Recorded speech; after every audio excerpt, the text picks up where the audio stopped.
Welcome back to the Mayor Spotlight Podcast. I'm your host and mayor, Blake Margolis. On this month's show, I am interviewing your new city manager, David Hall, who started on June 5th. Council and I went through a rigorous and lengthy process to find our city the best candidate, and we are thrilled to have David Hall here with us in Rowlett. Welcome to the show, and welcome to Rowlett, David. Thank you, Mayor. So, can you share with us a little bit of your background? Our residents are very curious about you and want to know you a little bit more. Sure. Native Chicagoan, born and raised. There's the saying, got to Texas as quick as I could. Unfortunately, I couldn't get here until I was 31 years old. Moved to Texas in 2005. Been here ever since. I've worked in a number of municipalities, from really large organizations such as the city of Fort Worth, where I served as Assistant Director of Planning and Development for almost 6 years, Director of Planning and Development in the city of Lancaster, and most recently, for nearly the last 6 years, I was City Manager for the city of Glen Heights. One of the things that in my background that I think is kind of a common theme across all of the cities that I've worked in, at the times I've been there, they've all been high growth development cities, had a tremendous amount of development activities. And so I think when I looked at Rowlett, that was one of the things that was attractive to me at the time. I'm also a girl dad. I mean, it's something, if people want to get to know me, that's very important to me. Mm-hmm. I have daughters, and so I don't know if that's karma or the good Lord has a sense of humor. I'm not sure, but I do have daughters, and so that's quite the experience. But I've also owned private businesses such as daycare and things of that nature. Wow. So it's kind of, I didn't know that. Okay. I've done a lot of stuff. Yeah. Maybe that speaks to my love of kids, which I do. So there we are. Well, that's a pretty broad background, and you forgot to mention one really important piece is that your education experience. Yeah. I do forget to mention that sometimes. I went to law school while I was Assistant Director of Planning and Development in Fort Worth. Mm-hmm. So I have a law degree from what is now the Texas A&M School of Law. At the time I graduated, because this was more than a decade plus ago, it was Texas Wesleyan School of Law. Being in city management, that is such a valuable piece of education to have. Constantly in your level of local government are consistently reaching out for legal advice on certain things. What can we do? What can't we do? How does this mechanism work? How does writing this policy work? Yeah. So to have that that background, that education, I'm sure is a pretty big assistance to you in your job. And then, of course, having the planning background as well was really important for me personally, because we are in such a high growth environment, and not just Rowlett, but the region. And so that background is really important when you're looking for a city manager. So another question is, what led you to your career in local government? Accident. Call it serendipitous. And I'd like to say that it started off with these altruistic objectives of being a servant leader and all of those things, but that's not really true. At the time, I was one of my private ventures. I was in construction and rehabbing homes in the Chicago area, my partner and I. And my godfather was doing legal work for a local municipality back home in the Chicago area. And the market there for rehabbers was kind of dwindling down. And interestingly enough, there was an opportunity to be a building inspector. And I thought, well, gosh, this pays nothing. I mean, wow. But I tell you what, as I really started to look into what that career was, it was kind of this nexus of things that I really enjoyed. It was construction related, and it was the law. And so I fell in love with that aspect of it first. And as I began to gain a greater appreciation for local government service especially, I fell in love with that aspect of it, the service aspect. You really have to be a servant leader to choose these careers. It doesn't matter if we're talking about a frontline employee up to a city manager, or even more importantly, our not really highly paid city council members who are volunteers ostensibly. You have to have the mentality of putting others before self. So I fell into it by accident. I fell in love with it, the fact that I could make change. All government is local. Mm-hmm. People don't realize this sometimes, but when you think about the things that affect your life, certainly national policy and state legislation is pretty important. But when you think about your day-to-day existence, your water, your police services, your fire services, your roads, those things are all local. And as I really began to gain an appreciation for some of the things that were unseen in local government that I didn't know, I fell in love, I stayed in it, and here I am today. Yeah, I have a lot of respect for that because I always kind of preach the same thing about how important local government is and how people don't really understand the impact that local government has on their daily lives. I mean, we use local government resources every single day of our lives. And so absolutely it's critical to have people like you in government who understand and appreciate the fact that this is a public service. And recognize that, because if you're in this job and you don't really recognize that your position is of service, that's not really serving the citizens' best interest, because that's what we're here for ultimately. Yeah, I tell you what, Mayor, if I could, one of the stories that I tell people to kind of give them a sense of it is that we don't manufacture anything, and those of us who've been in this business for a long time, I liken myself to the waiter or the waitress that comes to your table when you go out to a restaurant. We don't make anything. We provide you a service. And so I'm no different. And I've often said that the first title of any local government employee is customer service representative. That's really my first title. My first title is not city manager. It isn't public works director or police chief. It's customer service representative. And then it's those other things that we do, because that's the core of why we exist. Mm-hmm. Absolutely. And I'm so glad that you say that, because, I hope that our citizens hear that, and that our leadership in our city hear that as well, because that's exactly how we should be leading the community.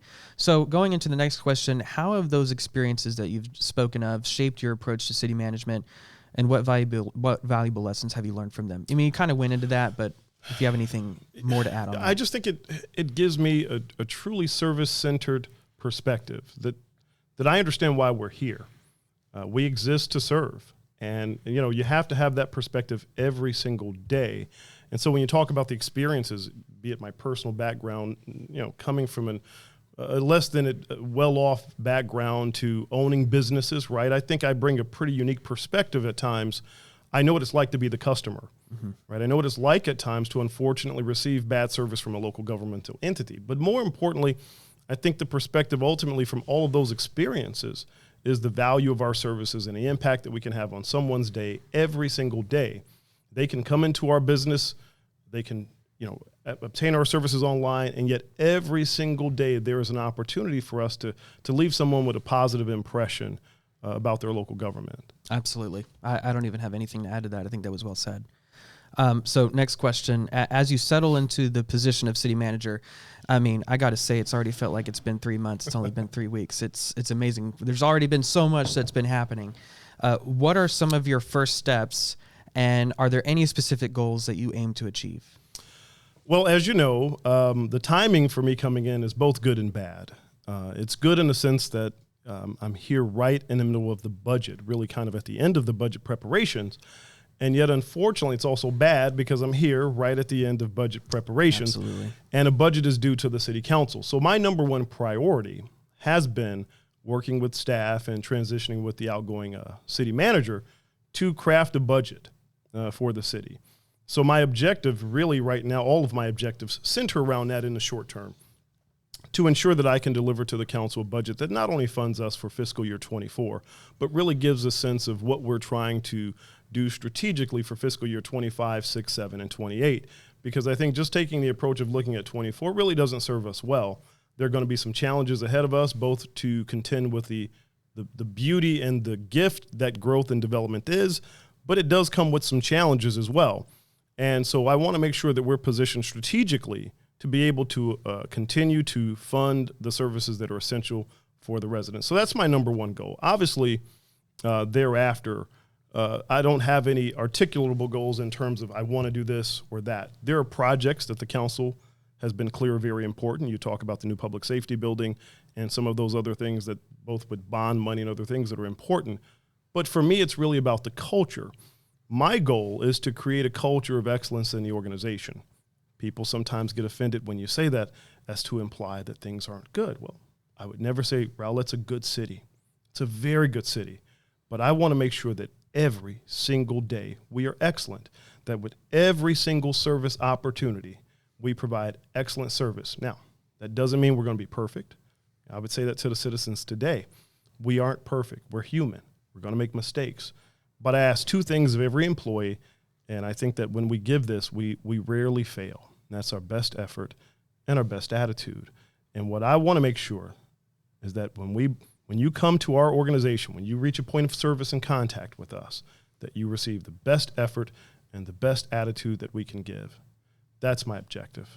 I think the audience understands why you're our new city manager. I mean, you just said all the things that needed to be said, and that is exactly how we should be leading, is every day striving to be excellent in our service. Ultimately, our end user, our citizens, and they expect these things to be done the right way. And so going into it every day as an employee, as a council member, as city manager, with the expectation that we are to strive for excellence as an organization, that produces the right results for our citizens. So, city manager, what excites you most about Rowlett? Great potential. It's got great bones. You do have a good employee base. You've got a great location, right? The real estate axiom, location, location, location. Here we are, the eastern corridor to this Dallas Metroplex area. But at the same time, we're also a corridor heading out further east, and there's development happening there. So we're kind of centrally located in a very strategic location. But you look at the natural amenities, right, with all of the shoreline that we have on Lake Ray Hubbard. The development that is happening, I believe, will be kind of an incubation or catalytic for other development to come. So I think I said this to you, Mayor, and to the council before. I just think it's a really good time to be in Rowlett. Some have said it's an inflection point. I just think it's a really great, pivotal time to be here. There's so many things happening from the public safety building, from the development. But there are just all of these amenities and all of these other things that are here. So I think there's this great potential, these great bones that are in the city. And it excites me to be able to be given the opportunity to lead us, I think, to better and greater heights. Absolutely. So this is kind of a redundant question, but as a new city manager, what is your overarching mission and vision for Rowlett? Well, the mission, and I kind of said it before in a different way, but it is really to provide excellent service at every service opportunity. That's the mission. We exist to serve.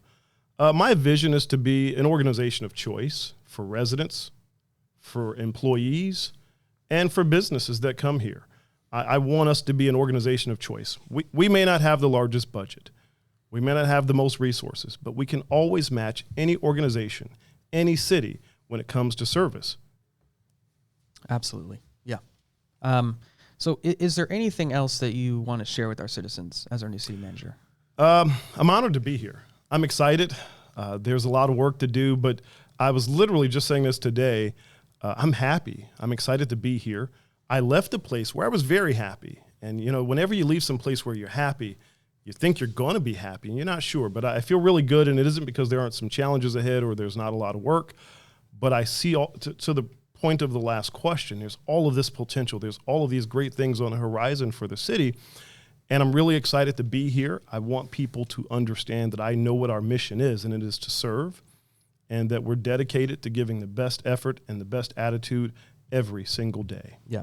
And that's the kind of energy that we need in the city manager's office. And again, council went through a very rigorous process in selecting the new city manager. We had up to 80 applicants and narrowed it down to this one guy right here. It's pretty big to be narrowed down from 80 to 1, and you're the one. But he speaks the right language, and that this is the person we're looking for to help lead the city and to serve the council and the citizens. And the saying that we have all this potential, that's exactly right. And we needed somebody who recognized that and wasn't the status quo, because there are things that we do need to change as a city, and we can be better in our service as a city. And so getting somebody who speaks that language and understands that vision is ultimately why you're here. And so we're very excited. The council is very excited to continue to partner with you and achieving these goals. And we're just, the great times are ahead for Rowlett. So Thank you for tuning in to the July episode of the Mayor's Spotlight podcast. If you're interested in subscribing to the newsletter, visit rowlett.com/newsletters and have a wonderful rest of your summer, Rowlett.